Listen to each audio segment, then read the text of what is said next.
Okay, we're back with a couple more questions.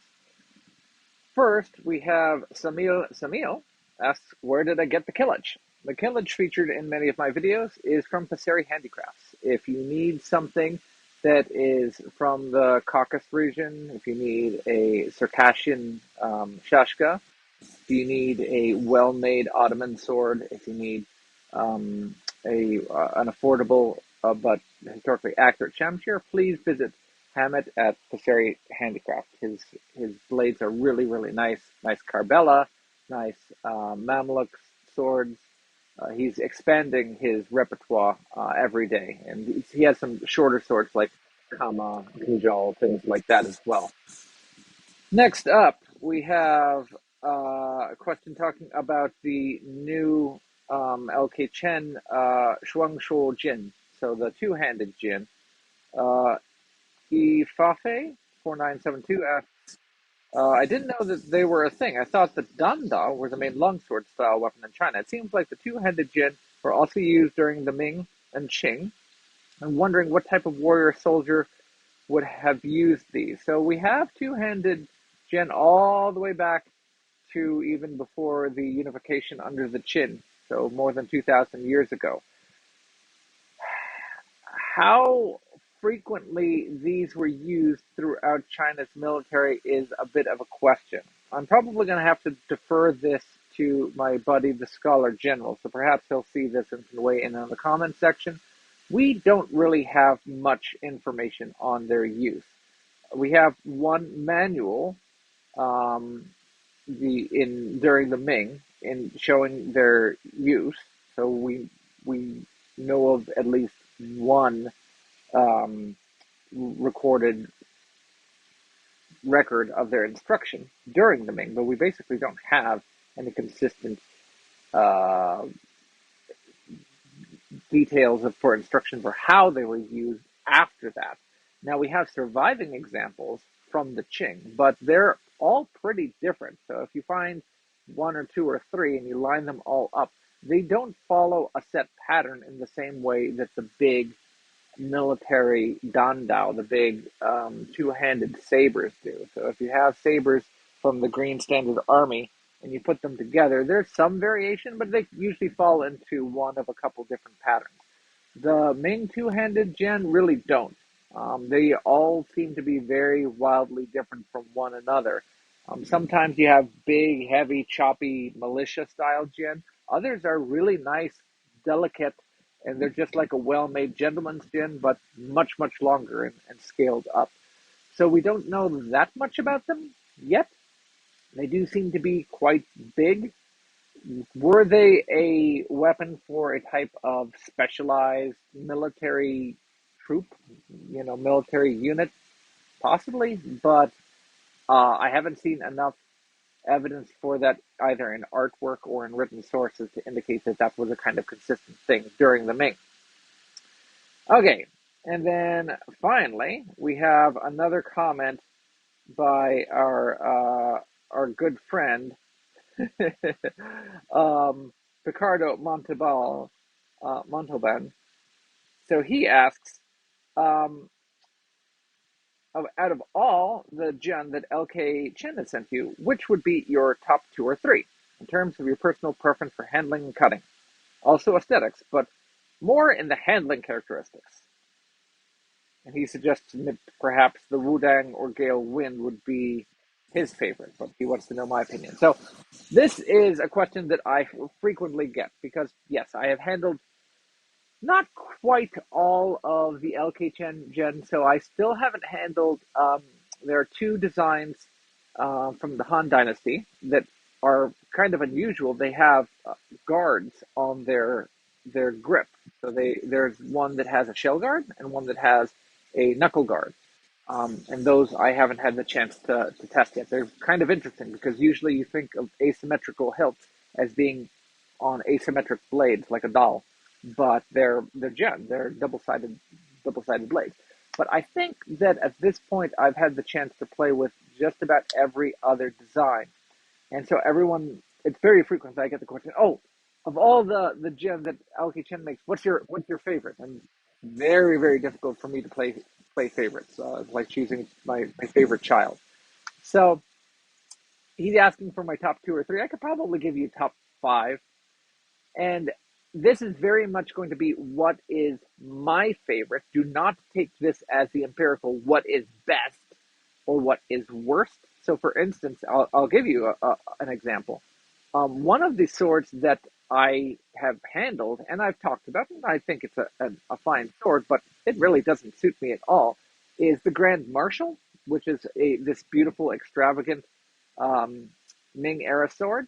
And even though it's kind of low on my list of LK Chen's um, swords, I've sent that to my buddy Alien Tube for review, and he loves that very exact same sword. That's one of his favorite LK Chen swords, and Sifu Cuddle, for example, he thinks it's a great sword for doing form work with it, etc.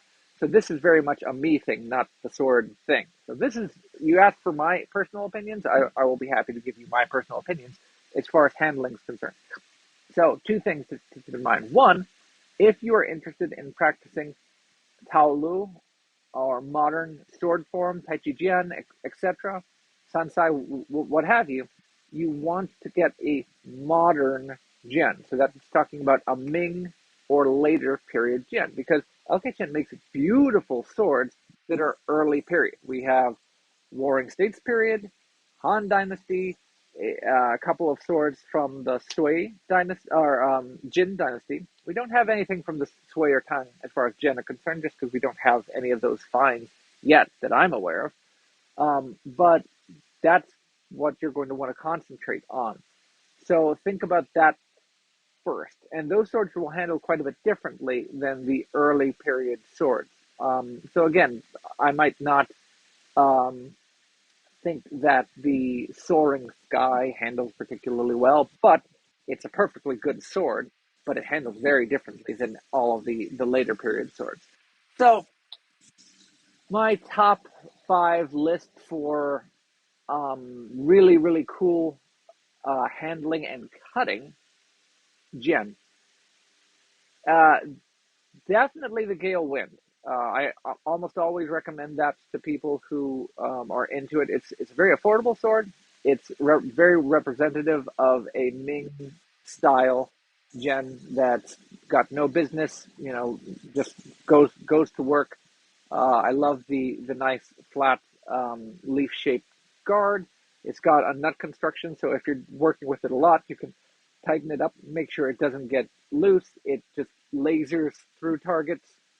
It is a little heavier than what most people are used to from Qing Dynasty Gen, but it is still very nicely representative of the group and what you could expect from that period. Uh, I will say the Magnificent Chu Jin. I love that sword. That was the very first LK Chen sword that I ever purchased. And even though it was from one of his oldest production lines, it has held up very nicely to the test of time. It is one of those swords that every time I pull it out, I just am really happy with holding it. It's kind of one of those first love sort of situations. Every time I have it in the hand, I don't want to put it back in its scabbard. So the Magnificent Chu, even though it handles, it's of the Han period Jian, it handles perhaps closest of the to the later period Jian than say the Phoenix or the Soaring Sky, etc. But I do like that one. I'm going to mention the Scarlet Sunrise. So the Scarlet Sunrise doesn't handle like any of those other ones, but that's another one that when I take it out, I really enjoy it. And it performs really, really well. It is a light, fast sword. The long version in particular, the compact handles nicely too. But the long version, you can reach out and touch someone. It is super nimble in the hand. It feels almost like you're holding nothing, and you can just um, do these beautiful, easy to move wrist cuts, and the combination between the leverage it has and the edge on it just makes it sail through targets in a way that you really wouldn't expect a sword that as light as it is to be able to do. Next up, I'm going to say the Longchuan Chen Jian. That is a gorgeous looking sword. When it came over, um, I was really impressed with how it popped out of the box, and it handles really well. It feels great in my hand.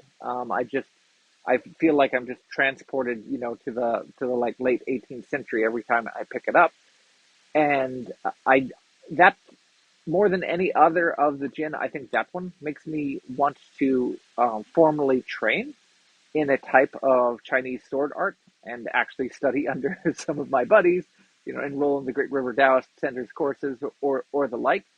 And its performance cannot be denied.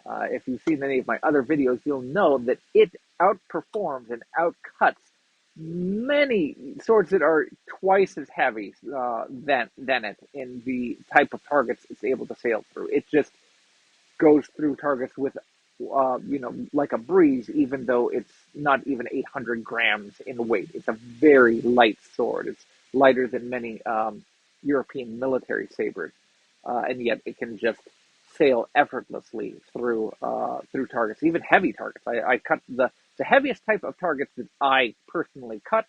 It breezes through them with no fault. So that's four. I want to give an honorable mention to the what is it called? The Yeshur Tiger. It's one of the newer ones that when I looked at it on the website, I did not think it looked very impressive. In fact, the design I thought looked pretty pretty ugly, if I'm going to be honest. And when I got it in the hand, it was a really nice sword. Again, I haven't done I haven't posted my formal thoughts and reviews on it yet, but the Tiger Gem is again one of these very light swords. Its scabbard is very thin. I think it's made of basswood, and even though it's comes from this period in the early 20th century where the Republican period swords are starting to be mass produced instead of being individually handmade swords from the Qing period, and everyone kind of tends to look down on these swords as not um, as fine items as the ones that came before. In the hand, it is just incredibly fast, and because it's so light and because it has such a keen edge on it, I didn't spend any time cutting with this one since it was um, it was a customer sort who was lent to me, but this one is going to be devastating when brought up to full speed because of the amount of acceleration it has. So that's an honorable mention. That's a really interesting sword. I think that is going to get slept on by a lot of people just because it doesn't look very impressive at the beginning. And so, similar to that, my last sword is going to be one of these swords that I think that I had a very initial reaction when I saw the pictures on the website, and that's the Ming discard cutting gem. When I saw that sword, especially the prototype, I was very not impressed, and I thought this is a sword that needs a lot more refinement before it goes to market. I wasn't sure about the sources Mr. LK Chen was using, and the green the green rayskin wrap just was dyed a terrible color. The proportions looked funny. I wasn't sure how it was going to feel in the hand. It looked like it was going to be clunky. It just did nothing in it really appealed. And then I opened the box that it came in, and I was like, "Whoa, this is a really appealing, very pretty sword." And then I pulled it out in my hand and I said, "Ah, now I get it.